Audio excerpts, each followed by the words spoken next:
Speak. What does the town say? Parang over naman sa init. Totoo, summer na rin kasi. And speaking of summer, malapit na rin ang mid-year. Kaya naman pala over rin sa busy ang ating mga Tamaraws para sa kanilang finals dahil ito na ang huling linggo ng school year.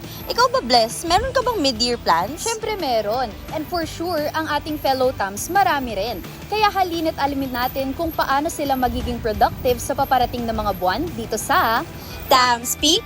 What does the Tam say?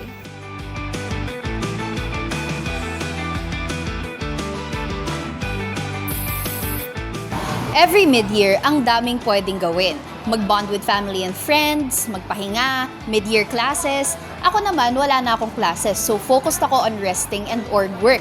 Ikaw, Ari, gagraduate ka na this mid-year, di ba? Tama ka dyan, Bless. At tulad natin, iba-iba rin ang atake ng mga Tamaraws these coming months. Kaya naman ating alamin paano ba sila magiging productive. Kaya samahan nyo kaming mag-ikot dito sa campus at tanungin ang Tamaraws kung ano nga ba ang pagkakaabalahan nila sa paparating na bakasyon. This mid-year po, I'm going to my province, which is sa Bulacan po. And usually ganun naman po every year. Pupunta pa ako dun para makita yung mga lola ko, lolo ko, ganun. My plans naman po for mid-year. Since first year college po kami, we have a class po for mid-year. Pero puro minor naman po siya. So, technically, we still get to enjoy the vacation po. Sometimes, siguro kung hindi po mag-online class yung mid-year namin, dun lang. Ayun lang po yung problema. Pero if may online class part naman po yung yung magiging mid-year po namin na subjects, then maganda po yun. Ako kasi graduating na ako ng psychology. So, I plan to take the board exam. Wala naman akong choice doon. Yun. Tapos, since last day na nga technically, sa amin, last day na namin technically. Ayun, plano din namin mag-bond, mag-inuman talaga actually. Kasi, yun naman kasi talaga yung distressor ng mga college student. Actually, same din ako. Pero like, for me naman kasi, also graduating din. Since I'm already a working student, I'm still like planning to just continue my actual work going forward. Not only that, pero to get really drunk then after graduation, I think really deserve ng mga fourth years ngayon. Especially sa mga like, yung mga fourth year ngayon na, nung first year, second year, di sila nag-party-party. Parang this is the only time na talaga where it's like, guys, ito na, let's actually. Gawin na natin. So ayun, that's our plans. Okay. Fortunately, walang major for my course. Pero ang plan ko kasi gawin din ngayong magbe-break na parang pahinga talaga as a student. Kailangan din na magpahinga, mag-unwind. So, syempre, meron tayong mag-release ng pressure from academics. And then, syempre, bukod doon, gusto ko na magkaroon ng reflection. Gusto kong bumalik na mag-journaling para lang ma-assess ko lang kung ano yung mga naranasan ko during my first year. And then, syempre, ayun, prepare for the second year. Kung pwede ako makapag-advance reading paunti-unti para lang ma-refresh lang din yung utak ko while I'm having my rest. Yung naman for my plans for this summer.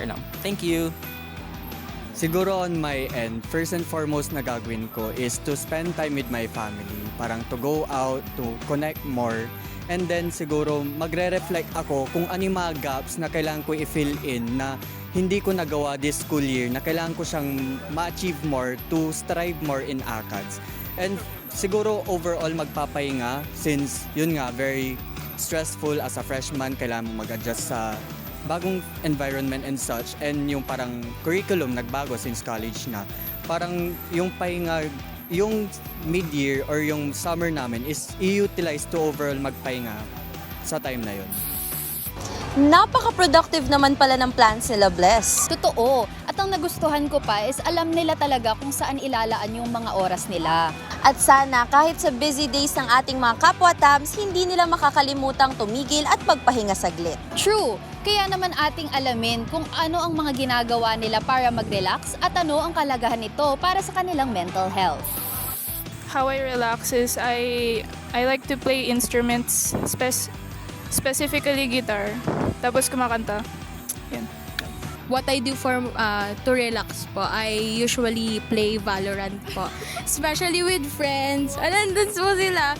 Ayan, we play Valorant po, and then I usually cook and bake po for me to relax. Lalo na po, may battery exam po kami.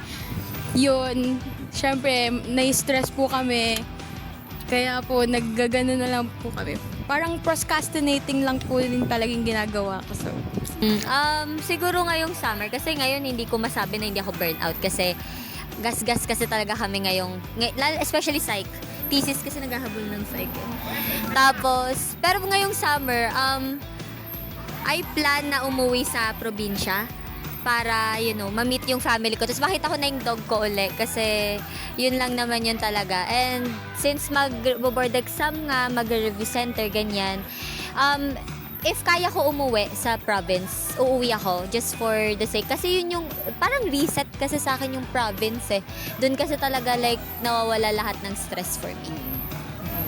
Ako naman I'm also like planning then to start like going outside of Manila, going outside. Because like wala naman na kaming probinsya. So I'm really hoping na during the summer I have like enough funds to like go. Maka-travel talaga. I feel like that's the pinaka-rest na I think I deserve. Kasi ako medyo adventurous kasi akong tao eh. So yung going productive and going to places, exploring, that's my rest naman for me. Siguro on my end, ang ginagawa ko is parang gagala or matutulog. Tapos magdo-doom scroll or magbabasa, manonood lang yung mga seasons or series na hindi ko natapos during this semester. Parang doon ko itutuloy. And di lang naman siya panonood eh kasi may nagagrasp ka pa rin na knowledge in accordance doon sa pinapanood mo. And for mine naman po, pinaka napaparelax talaga sa akin is yung nagbabasa ako ng libro talaga na hindi lang naka-align sa academics. Yung dito lang na and then nagte-take notes ako dun sa libro na binabasa ko while listening to music. Yun talaga yung pinaka guilty pleasure ko siya in some ways na pag feeling ko na clouded yung utak ko, yun yung ginagawa ko. And I think yun yung itutuloy ko talaga ngayong bakasyon. And syempre, hindi na natin tatanggalin syempre yung matutulog kasi yun talaga yung kailangan natin bawiin, yung pahinga. And then syempre yung spend time sa friends, yun din talaga yung talagang nakikita ko na gagawin ko during the summer vacation. Mabuti naman at sa kalagitnaan ng napakaraming gawain at kaganapan, hindi nila nakakalimutan magnilay at magpahinga. It really is important to press pause so that we don't get exhausted from being continuously on play. I am Blasilla Mercado. And I am Ariana Montefalcon. At nandito kami hindi lang para makinig kundi para maging boses nyo rin sa mga usaping dapat bigyang pansin. This is Tam Speak. What does the Tam say?